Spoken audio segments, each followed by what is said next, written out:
Hello, and welcome to Annenberg Media and the Daily Trojan's exclusive interview special with President Carol Folt. Hi, I'm Zain, Annenberg Media's co-executive editor. I'm Stefano, Fendrich, editor-in-chief of the Daily Trojan.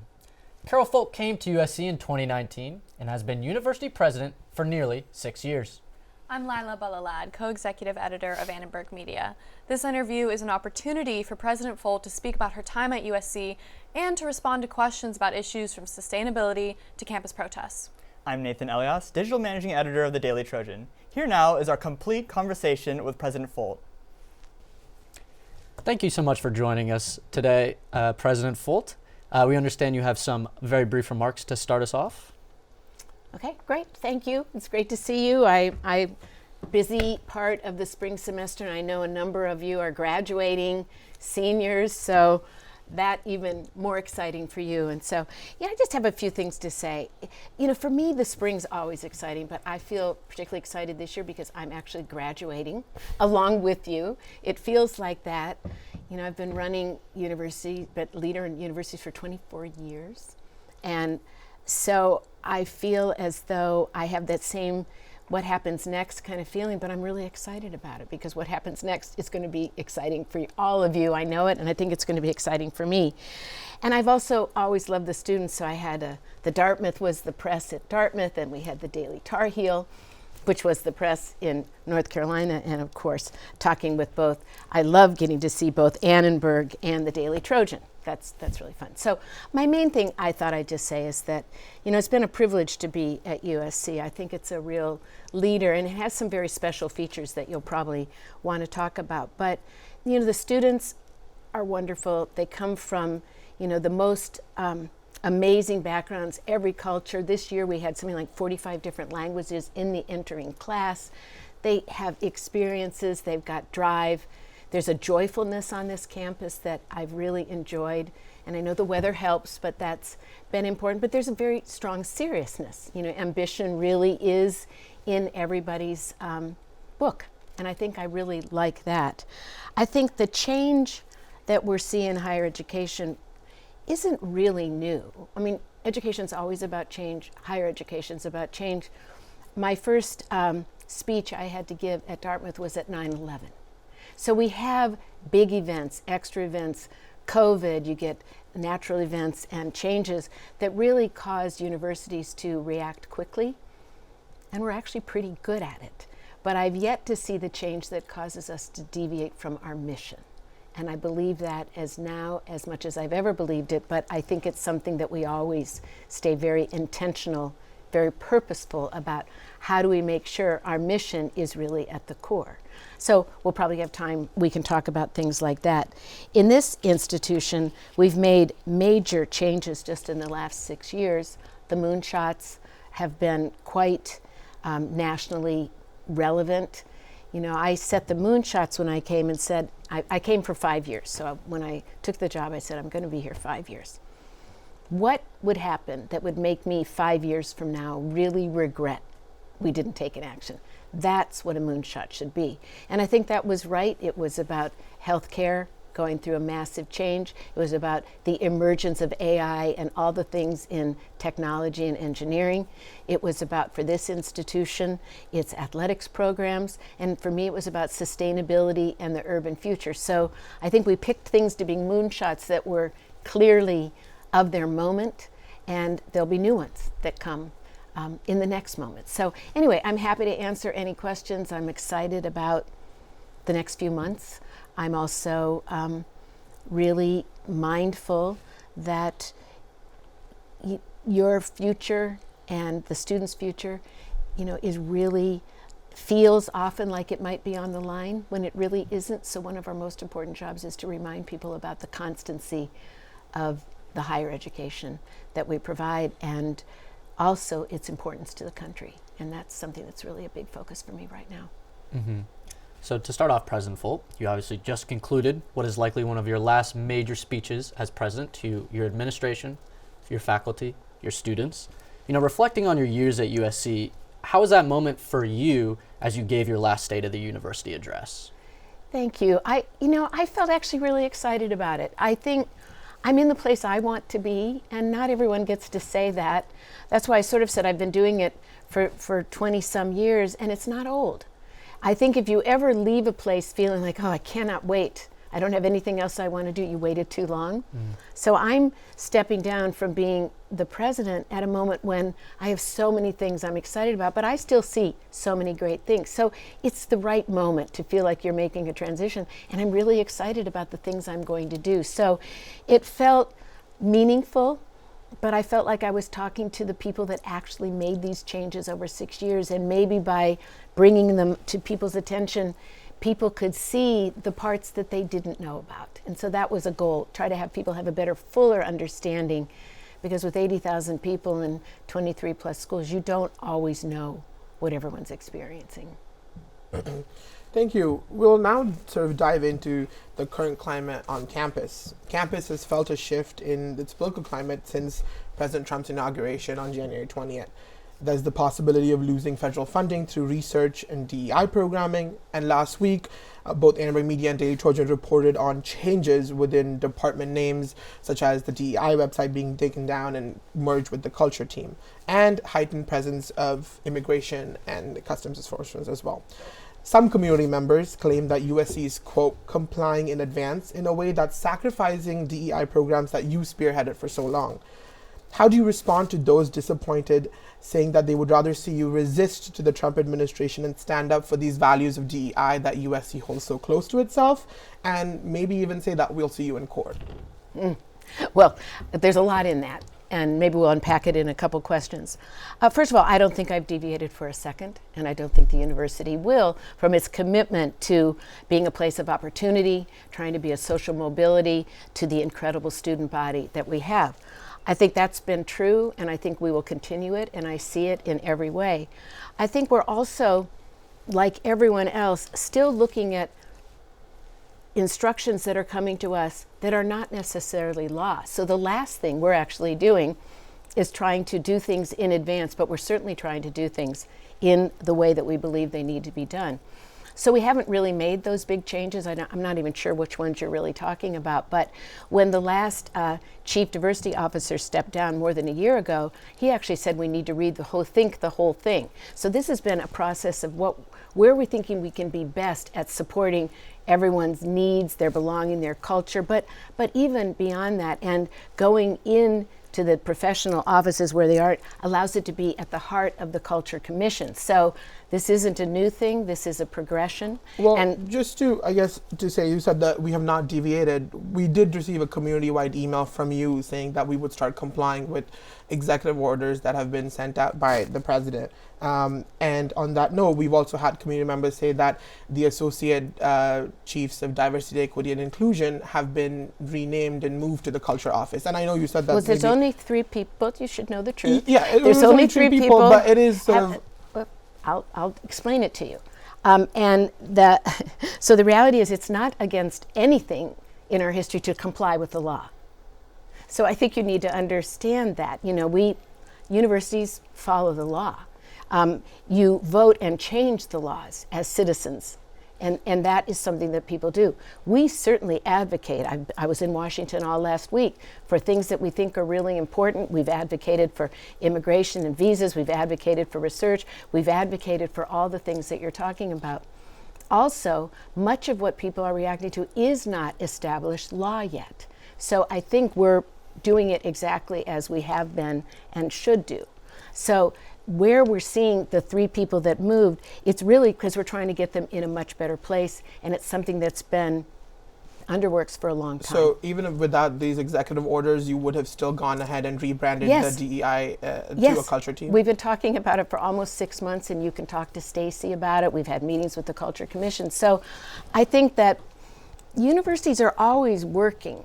You just don't necessarily see the things that are going on until one day when it becomes a visible piece. But that was something that people have been working on for a long time. I see. So, the DOJ recently announced on Friday that a federal task force is going to visit USC to investigate anti-Semitism on campus. What do you think this task force is going to find? I think they'll find all the things that we've done. I think we have a really good record there. We've posted everything online. We've got all the FAQs and things that we've done, and I think we have a really good, we embrace them. I mean, we welcome them to come. We'll certainly answer all their questions, and I think they're going to find that we've been doing everything we can to be, supportive of students. Going back a little in your tenure, one major event that also happened is the disaffiliation of fraternities from campus. Now that you're leaving office, how do you reflect on the disaffiliation of these Greek fraternities during your tenure, and what do you think or what this says about the future of Greek life on campus? It's interesting. Of course, I've been with Greek life on campus since Dartmouth, and I've actually always felt that there's a real advantage for students that find homes, places that they really feel that they are a part of something. It gives them that feeling of brotherhood and sisterhood and all the things that does.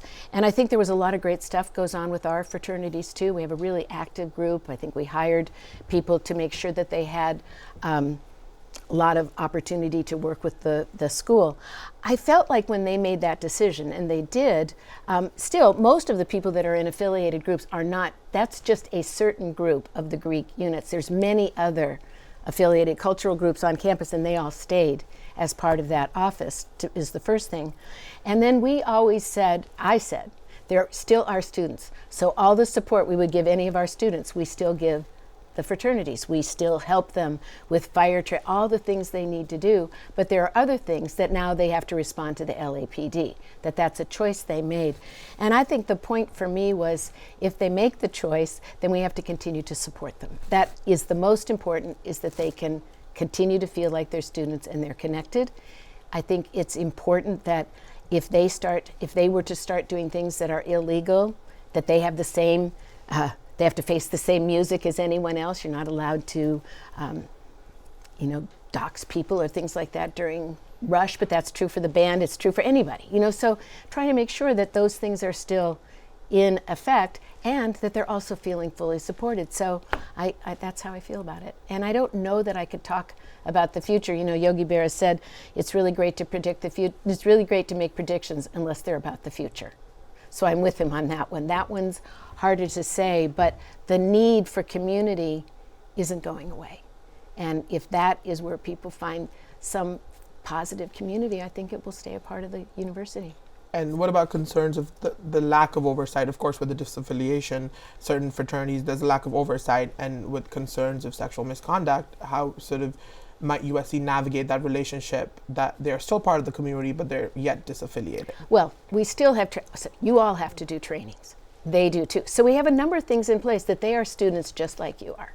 And we have to trust our students. They do those trainings. We have really strong rules, and we have to encourage people to lodge complaints if they feel like they are undergoing violations. I think you have to have your other processes in place. The state put in a law that we have to report things about fraternities and things like that. So we gather the data that we can, but in the same way that we can't go into an apartment and monitor what you're doing in your apartment, we can't go into a fraternity or a sorority and monitor what they're doing there. So we have lots of ways to have people help us understand. We offer people to go forward. We get complaints, we show up.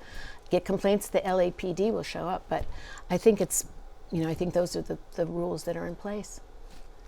Speaking to the surrounding communities, obviously, USC has long emphasized its commitment to South LA, using phrases like inexplicably linked and an open invitation for everyone to benefit from the university, as well as being good neighbors. At what point will USC's neighbors, again, have free access to campus, if at all? Well, our neighbors all have access to campus. They just have to show an ID. Never been taken away. And we aren't getting complaints from our neighbors because they are allowed to come in, and they feel very good about that. We haven't reduced any support for the hundreds of opportunities that we have. NAI, most of those things have just grown in the last few months or years. So I think that is that's a construct that you might be putting on it, but it may not be speaking for what the neighbors feel. So I think it's important, but trust me, we've been out talking to all the leaders all the time about what that means, and they feel, they still have access. Now, we have had a significant reduction in crime, both in the campus and around the campus, and our neighbors love it when there's less crime around the campus as well. I think that's down about 20%. So, these are things that are complicated, and there's not a single viewpoint, but you try to find a solution that maximizes your attempt to be a good neighbor while also improving safety. On continuing on this topic of gates, the undergraduate student government did do student polling, which claimed that many students feel like DPS is overly policing or racially profiling students. And this presents a concern, given that, like you said, a lot of our students come from various different backgrounds and cultures. So how do you respond to students who aren't happy about these gates? Well, I haven't had many students come up and say they're specifically not happy about the gates. Maybe not to you, but those concerns have been made. You told me about something but that you heard that. I'm just it. telling you how I respond, is that we do talk to people about it as well. There's a lot of opportunity if people have complaints about those things where they could lodge those complaints and there would be immediate action taking. We're not getting that. That doesn't mean someone didn't tell us, but we certainly aren't hearing it. We also talk to a lot of parents who are very, there are many people that are very pleased when they found out we could put these gates up. You just walk right by with you show your ID and you walk in. There isn't a building in a city right now that you can't go in by doing that. So I think being able to make it easier, we want it to be friendly as possible. We've actually had visitors, because at the gates we also have someone set up right there that if you're a visitor, they have someone there, an ambassador, to attend to them and help them get in. So trying to do everything to design it to make it easy, almost unnoticeable. I know it is noticeable, but I think that was really the goal, is to try to have it not impede people's ability to come in, go out, and feel that they're not standing out in any way. So will they be permanent? And also even the gate around Alumni Park, which students have not had access to. I'm here till the end of spring. I'm not predicting out beyond that about which aspects of the gates will be permanent. I really don't know. I think right now it is still been our decision that it actually is serving a purpose. And even those on campus surrounding Alumni Park, not just the ones that are blocking access well, to those, campus. yeah, they do. They serve a purpose, but I think also those start changing. We have a lot of things that start happening in all of those places in the next couple of weeks. We have all the student affairs, and you probably have noticed all those parks have been used for all sorts of student events. When anyone ever asks to use them, they're allowed to use them. So they haven't been stopped from having access to those parks. So what is the purpose of those gates? And also it's also expensive to put those gates up. So what's the purpose of Well, those they haven't been moved. It hasn't really changed in its expense since it's been up there, and it has felt that it has given us a different level of security. Even the ones within campus have provided security? I guess to touch on the fiscal part, more of the upkeep of the gates. You have 80 to 100 staffers around the gates every day. How, like ballpark, like how much is the cost of the gates costing a university, like every day, every week? It's it costs us money, but it costs us money to do all sorts of things. So let me go back to the safety. If in fact the gates are really reducing crime on campus, we have ways of redistributing our resources. So we have a safety unit that we do in every possible way, and it's part of that budget, and what's used for one thing then doesn't become used for something else. And as we see a changing safety landscape, we have different ways of attributing that budget. I understand your point about safety, about how sure the gates are, people have to scan their IDs to get in, but still it doesn't explain the access to Alumni Park, which is a campus resource for many students and something they pay for in their tuition. So what is the logic behind having the parks being blocked? Well, we have had the parks open. We let no one is blocked from using it. So I just have to say that that isn't true. We are letting people use it, and every day we make an assessment about that, and I think we're sticking with what we have for this term, and I think that when we get closer and closer to graduation, when we're using these all the time, they will be open, because you want to have certainly that straight access. Now, let's just turn to the budget for a few moments, which you also devoted some time earlier in your address today as well. USC has finalized a $34 million purchase of the Hebrew Union building. We know that you inherited fiscal challenges, including lawsuits that you had nothing to do with in your tenure. in addition to also navigating a global pandemic. We also know that tuition has increased every year since. Meanwhile, there have been mandated budget cuts across various departments within the university. With these concerns and increased calls for financial transparency about overspending on external consultants and administrative expansion, how have your financial priorities aligned with USC's academic mission? Well, I mean, there's a lot in that too, and I can't give you a simple answer for it, but I think I showed everybody today that we've been doing a detailed financial budget assessment with the board for 2 years. So we're working on all aspects of it. The cost of higher education has really changed, and quite simply, the cost is higher than tuition. So you might have tuition rises, and there's going to be a capping to tuition. I mean, probably no one's been more concerned about trying to get financial aid for students than I have been, and I'm still deeply involved with that. So you have costs that have gone up. I gave you some. We're all self-insured. Insurance is so high. You know, you'll go through these lists. You can't cover all those costs. The cost of IT, cybersecurity. I could go through a list, and that's why I think it's 70 to 80% of the universities in America for the last 2 to 3 years have carried operating deficits. It's a change in the financial costs of doing our business and the revenues. We're a university whose revenues, very great for us from different things that we do. We aren't like a lot of others. We are mostly tuition dependent. We have great sports, we've got a great hospital, but we don't have a big endowment per capita that actually subsidizes it. So we need to be good every year. When we had big costs in legal and COVID, and that depletes your reserves, then you're going to spend 2 or 3 years to build those reserves back up. And that's my entire time here, I've had that. That's been, sadly, my goal is that I never had all that extra spending money. So you need to try to push the moonshots and the things that you're doing. We've been very good at pushing salaries, but then we've said maybe some other things need to wait until you have that money replenished. So that's really what's been going on. Now, the big changes that could happen with changes in the federal government are causing all universities to think not only do we need to be having, you don't just operate to have a level budget, you operate to build a reserve, and we probably think we need to be saving more money in case there are other shocks to the system. If we have changes in students that are able to attend, we're not seeing a reduction in demography, but a lot of other schools have fewer students. You might see things getting much more expensive if they really reduce financial aid. We get $1.2 or $1.4 billion from the federal government, and close to 500 plus of that goes directly to student aid. So that's really important that we keep thinking about that too and trying to anticipate. But our budgets get set for a year, and we've got 4-year programs. So you're not like a business that you can just say, oh, we're going to jettison that, we're going to do that. You need to do this thoughtfully with a horizon that you take changes over time, and that's really what we've been doing. Yeah, obviously there have been a lot of calls from faculty and staff, obviously very upset by these budget cuts. Obviously the spending on this new building, $34 million, other things that people see around campus. How would you respond to people who say that, frankly, the university's finances have been mismanaged?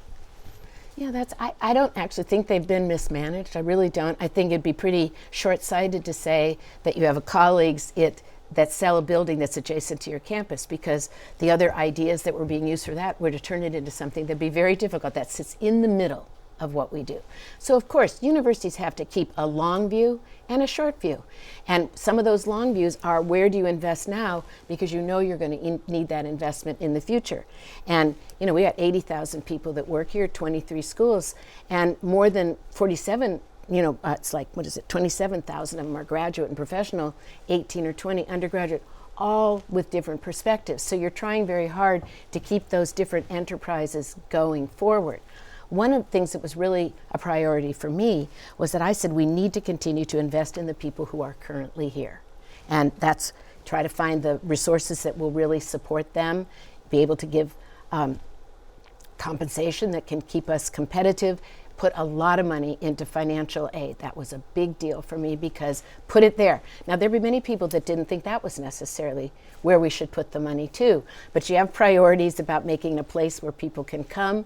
We have priorities about being ready for the future. So investing in a new building, moving to DC at the same time, building programs that will keep us competitive in the future, always are being played against the immediate cost. But we've not done much cost cutting that has actually affected students directly. We've tried to actually been supplementing them and trying to keep people's salaries up. So, you know, they're complicated, and it's like running a city. There are that many different opinions about it. And so we work very closely with the board. We work with all the deans.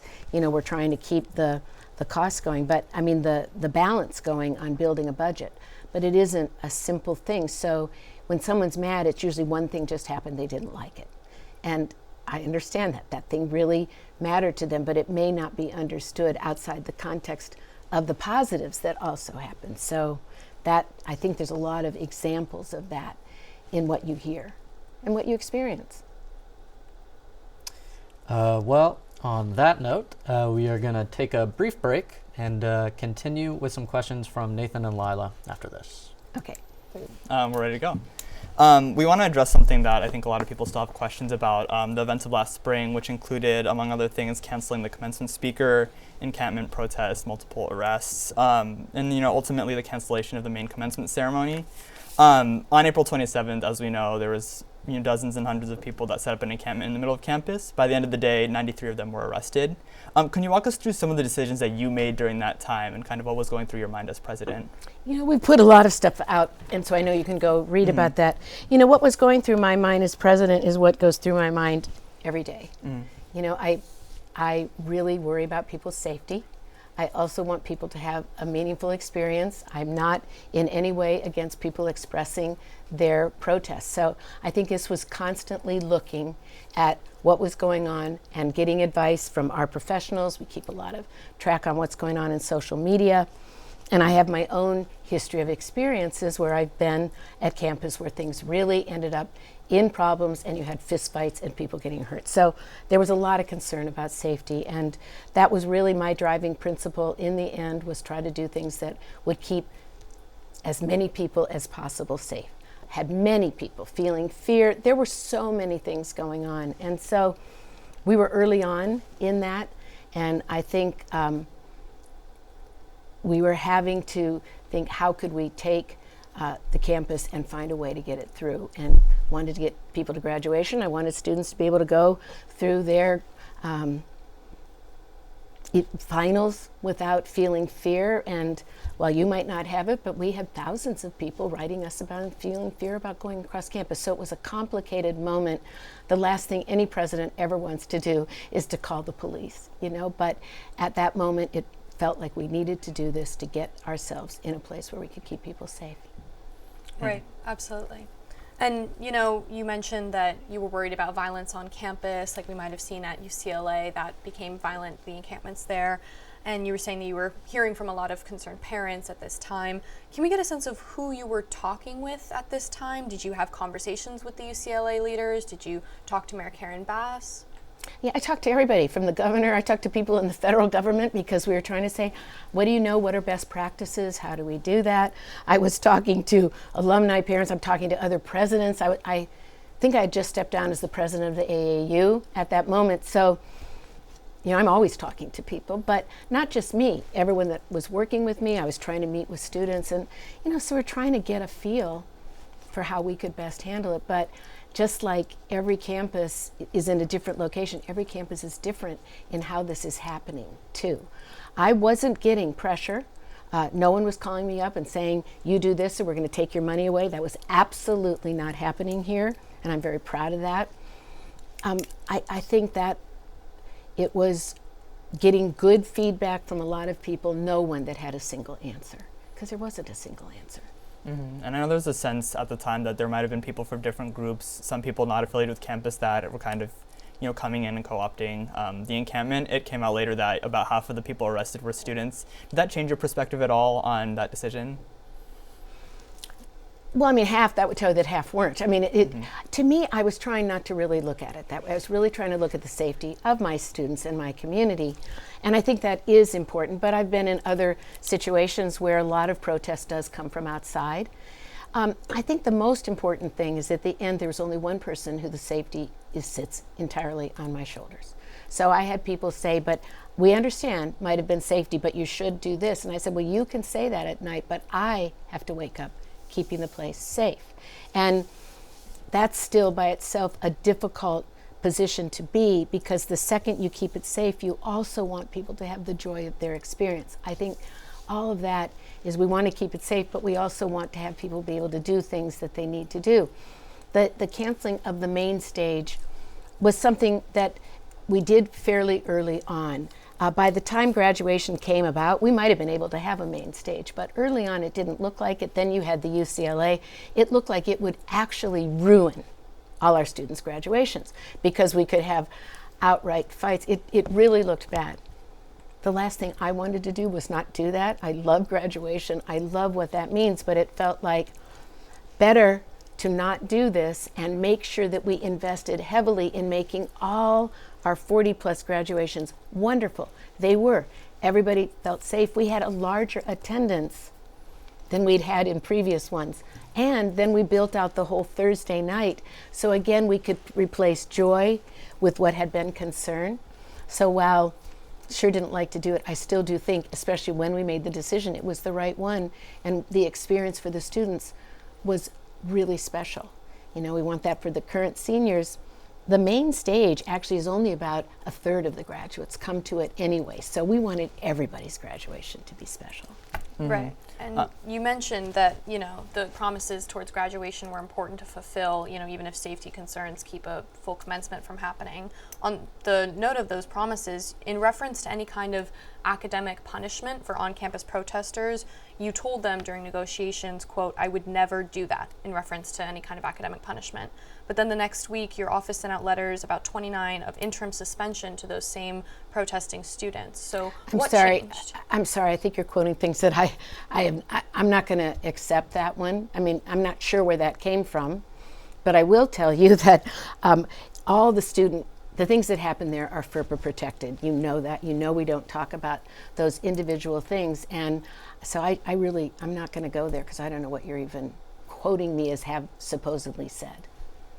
We have a recording of those negotiations in which students say it feels like a veiled threat to receive the topic of academic punishments. Or I like might have said we aren't making. I didn't say that. And we did exactly what our rules say. That was all very much our previous rules. We hadn't actually changed our time, place, and manner rules. So I think that's important to realize that. We didn't change them. They were all existing. We have very strong processes for what students do at certain kinds of violations. So, you know, I think that's a complicated circumstance, but I believe we were following our rules. I mean, I think that's really important. So, you know, I'm sorry, I think there's probably a lot of context in there that's not being brought forward in that question. Mm-hmm. One other thing I wanted to follow up with for that time was, you know, we had interviews with Errol Southers, and there was communications from the university that, you know, the security situation was very complex at the time. You couldn't kind of give specifics on what specifically might have been the specific threats on the commencement that led, you know, that speech to be canceled, ultimately the main commencement to be canceled. Now that, you know, we're almost a year removed, can you talk in more specifics about what specific security concerns there were? Well, I think he said what I would say now too, is that we monitor social media, we monitor all sorts of things that are going on, and we have a very good team. They don't have a single trigger. It's not like there could be a single trigger, but it's not that. You're looking at what is the environment, who is threatening from outside, who are the outside forces, what are you seeing at other campuses? And I think in that, it was, at the moment that was going on for us, very early times, it was going to be very hard to feel that we could ensure the safety of the speaker, which we said, and as a result of that, all the various events. So I think you make your best judgment. It isn't that there's a single fact, and once it doesn't happen, you never get to say it would have. You know, that's exactly the nature of all of this. So you try instead to be better prepared and you know, have things that your rules are very clear and things like that. And I think we were doing a pretty good job there, but it's never perfect. So, you know, it hasn't changed from what he said at the time. I think we're seeing a lot more social postings that would really alarm people. So we keep track of that we look at it every week, every day if we think there are things, because we can't monitor all the sites, and yet threats get made. You don't have the luxury of saying, I'm not going to listen to it. Individuals might, I don't. I run the university. I can't say later, well, I didn't think that one was serious, and that one was. You know, you have to look at them all, and you really have to take them seriously. Did that impact the university's decision to change the way the valedictorian, the valedictorian speech was canceled, it was changed to a main commencement speaker, and also the venue of the main commencement was changed? Did the events of last spring affect those decisions? You know, they really didn't. If you go and do some research on it, I'm sure you have, you're all good researchers, you see that most universities don't have a single valedictorian, and we didn't have it at my other universities. And in fact, it was something I wondered about when I came here, when I saw that more than 200 students were being considered. So it has lost its meaning. Words that lose their meaning, it's not the single person with the best record, that's what it used to be. It became clear that we needed to think about how was that made. So what they've done, and they've been thinking about it, is increase access so that more students that would like to give that speech at commencement could be considered. To me, that's always been what I do, try to increase the tent, make it available to more. And so I think that was something that had been talked about in a number of conversations. And when Andrew became the provost, he brought that in, he got them to talk about it, and then they've changed it. So I think we'll have a great speech. Many universities don't even have that speech at commencement. They do it at their baccalaureate, or they do it at class day for students. Again, because they feel like that one metric no longer reflected that there was a single person that had the best academic record. And you know it doesn't really make sense. So getting to that, opening it up, is what we were doing here, maybe playing a little catch up to most other places, but we still want them to speak at graduation, you know, because we want our students there. So this is a new one, and if it doesn't work, they'll try another one, but I think it's a good move forward. Right. And on the topic of valedictorians, what about Asna Tabassum, that named the valedictorian but then later stripped of the opportunity to give her speech, which was still active at that last year? If you could say anything to her right now, what would you say? You know, I have talked to her. I would just say that I think she's got an amazing future, and she's working hard to make a big difference in the world, and that seems like that's who she is, and I believe that's what she'll do. Yeah. So your presidency will conclude on June 30th. What would you say your lasting legacy is at USC? You know, I'm not a person who thinks about my legacy. That's never been my driver. You know, I think about the students, the education, the deep research that I have a chance to help promote. And I feel very proud of the last 6 years. It doesn't mean every single thing in it was perfect, but we made big changes since 6 years ago. I think we have our admissions are highest ever. Our research is almost 45% more than it's ever been. I mean, this is not just a little ever, this is ever. Been doing that we now have a real point of opportunity on the East Coast and the West Coast. It's turned us from what looks like a regional to a national and international institution. I started a major program in India. We did these launching of these moonshots that are going to change everything. So I feel like those have all been real high points. Better education, more people, better financial circumstances for them, big opportunities for discovery, and now we added another moonshot in the arts. So you do all that, and you try to do the Big Ten. That's a big move. It's something that will have a huge impact on sports. For me, a lot of that is about women's sports and Olympic sports. So I feel like I got to work on the biggest issues of the day. We made big progress in them, and the next person will take that ramp and make big progress ahead, and I'll have fun doing all the things that I'm going to do next. So that's really how I feel. Mostly I want America to continue to recognize that its greatest assets is its universities. And what makes them sometimes contentious is one of the beautiful things about our country. So that's also important, that we continue to really make our universities succeed and bring people from every background to them, because that's what makes everything so wonderful, or gives it potential. Doesn't always make it easy, but it certainly makes it have a real impact. So over your career, I'm sure you've learned a lot. What advice would you give to your successor? You know, I think anyone that comes into these jobs needs to have their compass. You know, for me, student-centered was big compass for me. I've tried to never deviate from it. I loved teaching and research. I think you need to do things that keep student-centeredness and discovery in the public good at the heart of what you do. Safety was another one of mine, because I think that if you don't be mindful of safety, people can't learn, you know. And then, so I say, you know, have your North Star, and then realize that the hardest part is that you're not there to necessarily please people, but you're there to make their experience in the university great. And all of us care deeply about our relationships and our people, so you have to find a way to continue to be working towards those big goals. Put those big goals at the front, feel the excitement and the commitment to that, and try to let your personal feelings be less of a driver for you. Now, I use them all the time. I love to go places where I feel, I go out and talk to students whenever I can. I love to go to sports events. I go see our students in every performance they do. I love to hear great speakers and do that. So you have a lot of ways to express what you love while you're a president too, by showing up at these amazing events, and it just gives you such an infusion of energy. So they have to replenish.